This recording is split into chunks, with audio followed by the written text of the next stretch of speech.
Hey everyone, it's Ben Hardy here, and in today's going to be doing a three-way comparison between the Ford F-150 Lariat, the Ram 1500 Laramie, and the Chevy Silverado 1500 LTZ. Now this is going to be a two-part series. The first part is going to be a walk-around comparison, and then the second part is going to be a driving comparison.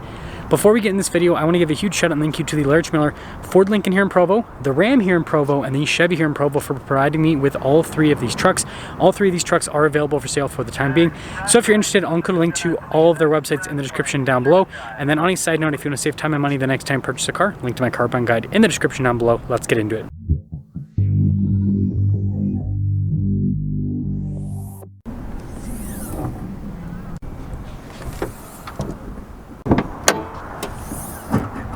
Powering the Silverado is a 3-liter turbo diesel inline 6 that goes through a 10-speed automatic transmission. Fuel economy is 22 around town and then 27 on the highway, with power outputs being 305 horsepower and then 495 pound-feet of torque. Powering the Ram is a naturally aspirated 5.7-liter Hemi V8 paired to an 8-speed automatic transmission and a mild hybrid system. Fuel economy is 18 around town and then 22 on the highway, with power outputs being 395 horsepower and then 410 pound-feet of torque. Powering the Ford is a twin-turbo 3.5-liter V6 paired to a 10-speed automatic transmission and a hybrid system.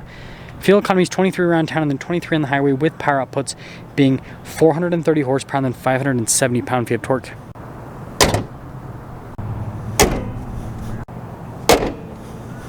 Now, before we move forward with this comparison, I do want to mention, if you want to see more videos just like this, then I recommend you subscribe because I post content every single day. So starting with the front end of the Silverado, some key features. First off, we've got LED lights, you've got daytime running lights as well, parking sensors, as you can see, you've got tow hooks and fog lights. So the LTZ comes with quite a bit. And then when it comes to the Ram, you have a lot of the same equipment, parking sensors, fog lights. No tow hooks on this particular Ram, but you can get them as an option. And notice, just like the Silverado, we got chrome on the grille. And then popping out of the Ford, this one has the baseline lights that you can get. They are still LEDs, still got fog lights, tow hooks, parking sensors. So I guess the Ram has the least amount when it comes to front end features. Now around the side here, our tire wheel setup with the Chevy is 275, 60, 20 in the front and over in the rear. And when it comes to the wheel design, you basically just have these silver wheels. I think they look pretty good. Z71 badge, got Duramax badge, and then more chrome here on the side. And then here's your full side view with the Silverado. You can see it has kind of more of a boxy appearance, but with this generation of Silverado, they've rounded out the wheel wells. The tire wheel setup on the Ram is 275, 65, 18 in the front and over in the rear. And then you guys can see the Ram badge there, 1500 e-torque badge. This one has the trailer tow mirrors, which have some chrome. Obviously, since this truck's in the center, it's kind of hard to do a side view with it, so I guess we'll have a side-ish view. Things are more rounded off with the Ram, and they actually got rid of the fender flares with the Laramie, so it has kind of a slightly different look because of that. Now with the Ford, the tire and wheel setup is pretty similar to the Ram, 275, 65, 18 in the front and over in the rear, but we do have all-terrain tires with the Ford, and I do like the wheel design with this particular package. And then just like the other trucks, got some badges here on the side. This one is a sport package, so you notice that elements are body painted, and then we do have side steps. And then here is your full side view with the Ford. I'd say that it's almost like a mix between the other two trucks because it's got some boxy elements, but then it also has some kind of more rounded off elements. Now when it comes to key fob features, they are all the same. So they all have remote start, they all have tailgate drop down, lock and unlock. So yeah, they just look a little bit different. Now, starting off with the bed of the Ford, we've got tons of outlet action because this one has the power boost and the Pro Power on board. And then you guys can see LED bed light action as well. Of course, got the measuring charts here in the back. No bed liner from the factory, but you can add that in after the fact. And then this one has a tailgate step. And then I do believe that Ford's does raise automatically, which is kind of cool. Now with the Ram, when it comes to bed features, you can get LED lights and all that. This particular one doesn't have that, so a little bit more on the basic side with the bed. And then with the tailgate, you do have to lift up yourself, but it is very light. And then with the Silverado, this one happens to have a bed liner, the only one out of the trio, and then LED bed lights. And then we actually have a full power outlet as well, so I think that's definitely nice. And then with the tailgate, this one probably raises too. Yes, it does. Look at that.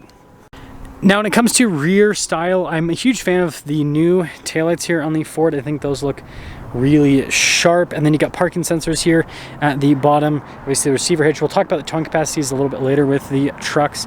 But again, still kind of more boxy. With the Ram, you can see a little bit more rounded off with the body lines. And then look at the taillights, how they kind of slant downwards, whereas the Ford taillights go upwards. And then we've got the dual exhaust tips here, which look pretty cool. Parking sensors, just like the Ford. And then finishing things off with the Silverado, again, a little bit boxier like the Ford, a little bit more sharp with the body lines. Taillights really show that. And then you guys can see the regular badges. Got the squeezed exhaust tips is what I like to call them. Parking sensors. Got bumper steps as well, which is pretty cool. But let me know which style you like the best. Inside of the Ford here, I've got a little storage pocket, plenty of legroom. And this one has this cool like two-tone door panel, which I think is pretty snazzy. And then you guys can see some cup holders, vents, bunch of charging ports there. And then we of course have our cup holder armrest, and then legroom, or not legroom, headroom. It's hot today, okay guys, headroom's good. And then here are the seats, by the way, in the back. Nice leather upholstery. Now in the Ram, we've got tons of legroom, just like the Ford. Well, storage pocket. We've got the ice buckets here. Monotone with the coloration, but really nice fit and finish and material use overall there on the door panel. And then you guys can see down below with our vents, USBs, power outlet, all of that. And then here's a quick look at the seats. I think these seats definitely look and feel a little bit nicer than the Ford seats. Still have a cup holder armrest. And then headroom is good. Legroom here in the back of the LTZ, great like the other two. Storage pocket, and just like the Ram, a little bit more monotone with the coloration, but that wood trim does look pretty cool. And then here are the seats here. So nice perforations. They do have the little like storage cubby, which is kind of another nice feature. I know it's a horrible angle of it. Anyways, cup holders, got heated seats, got vents, USBs, all of that. Cup holder armrest here in the center, and then headroom. It's good. Now at the front of the Ford, overall steering wheel design I think is pretty solid. You've got practical controls like your volume controls, voice command controls, cruise control here on the front. Controls there for the center stack. And before we go over the center stack, again, two-tone here on the door panel. We do have memory seats. You've got automatic for the front two windows. You've got your mirror adjustments. The mirrors do power fold in. And they have blind spot monitoring and nice sound when it closes. So here's the gauge cluster, full digital gauge cluster with the Ford. We do have a bunch of different drive modes here with the Ford to go through for both on-road, off-road use, towing, all of that fun jazz. And then down below, mirror lights. You've got that for the tailgate drop-down, light controls, pedal adjustment here with this. And then popping over here, this one has the 360 camera system. So you can see it have a bunch of different angles. And then again, Pro Power on board. You've got the camera button here to turn on the camera system itself. Parking sensor, stability control at the top. And then we got the Pro Trailer Assist right next to the screen. With the screen itself, response time's good. Ford's had this out for a few years. Seems like for the most part they've worked out all the kinks, and so I'd say it's a good system. And then trailer brake controls, and then you guys can see the driveline select being a Lariat. We do have 4-wheel auto, and we also have an axle lock as well with this. All of our radio controls, dual zone climate controls, heated and cooled seats, and then you can see the wireless phone charging pad down below.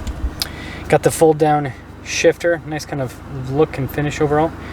Some cup holder action, and then this one has the workbench center console, which has this cool two-tone appearance.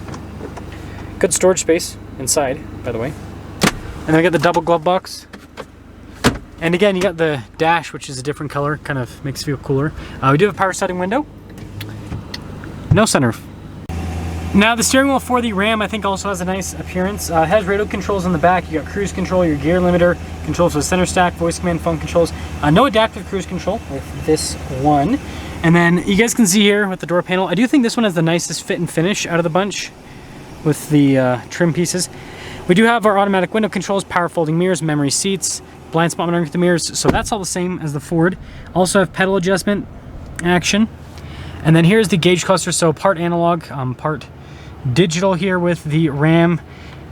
And you guys can see through different bits of information. No drive modes here with the Ram, they just kind of keep things simple that way. And then in reverse, this one has a regular backup camera. You can get a 360, this one's not optioned out with it. Now, as to the rest of the infotainment system itself, this is vertically integrated, which some of you will like it, some of you will not. But notice we've got dual zone climate, heated and ventilated seats. There's climate controls on either side, there's radio controls. So lots of physical buttons, which I really appreciate. And then you guys can see at the bottom, you got your tow haul mode, parking sensors, stability control, trailer steering with this one, trailer brake controls. Just like the Ford, we have a more advanced 4-wheel drive system with 4-wheel auto as well as 4-wheel high and 4-wheel low. And an auto stop start, no axle lock, and then of course dial shifter, which frees up space and allows for us to have actually a bench seat with this one, which is pretty interesting. And you guys can see the storage underneath the seat. There's also a little storage cubby right here, and a bunch of areas to charge things. And then with the dash, again, really nice material use overall. Alpine sound system is good. And then you guys can see double glove box. It says Laramie there on the end. And then power sliding window. And no sunroof, just like the Ford. Now taking a look at the steering wheel with the Silverado, we've got radio controls in the back just like the Ram. Paddle shifters, interestingly enough, for the 10-speed automatic. Controls for the center stack. You've got your voice command controls, cruise control as well. Just like the Ford, it's adaptive. And then you guys can see turn signal, windshield wiper stock. And then with the door panel, I'd say really nice fit and finish, just like the Ram. We do have our window controls, so automatic for the front too. Mirrors do power fold in, kind of seeing similarities, right? Memory seats, also blind spot monitoring, so that's all the same. And then you guys can see we've got an advanced four-wheel drive system. We also have some drive modes, tow haul mode. Got your heads-up display, which there's that. So this is the only truck out of this bunch that has a heads-up display. And by the way, here's like the tow haul mode. And then also you've got a sport mode and an off-road mode as well. Full digital gauge cluster. I think this one looks really sharp. And then just like the Ford, we have a 360 camera system. This one's probably the best camera system out of the bunch. And then as for the rest of the infotainment screen, it is horizontal just like the Ford's. It has kind of like a smaller appearance, but I think it's just because of how it's integrated into the dash, because the screen itself is very large, but it's the unit, I guess, that looks a little bit smaller. And then you guys can see down below, I've got a bunch of controls. Main stuff down here is like your tailgate drop down and raise, hill descent control. You can roll down all the windows at once, which is interesting. Trailer brake controls from the factory. And then you guys can see dual zone climate, heated and ventilated seats. And then we've got our little shifter here for that 10-speed automatic. And we've got some cup holder action, and then center console with wireless phone charging pad, a bunch of little charging areas as well. And then dual glove box just like the other two. The nice trim here. And then this one has the camera rear view mirror, which is a nice feature. Power sliding window. And guess what? No sunroof. So the Ford has 1,553 pounds of payload capacity, and the towing capacity is going to be over 11,000 pounds. The Ram is 1,573 pounds for the payload capacity, and then with a 392 axle ratio, you're like 11,000 pounds. And then the Silverado is 1,589 pounds with the payload capacity, and then if you get the max trailering pack, it's just like 12,000 pounds for the towing capacity. The Silverado stickers for $67,230 as equipped. Lots of glare, but $67,465 for the Ram as equipped. And then the Ford is $73,915 as equipped. So when it comes to winners, the Silverado is first place with the walk-around comparison because it has the most amount of features in the bunch and it has the lowest price. The Ram is going to get a close second because it has almost all the features of the Silverado, and again, it's a little bit more reasonable with the price. Whereas the Ford, it has about the same amount of features as the Silverado, missing, heads-up display, but it's also by far the most expensive. However, let me know which one out of the bunch you would choose.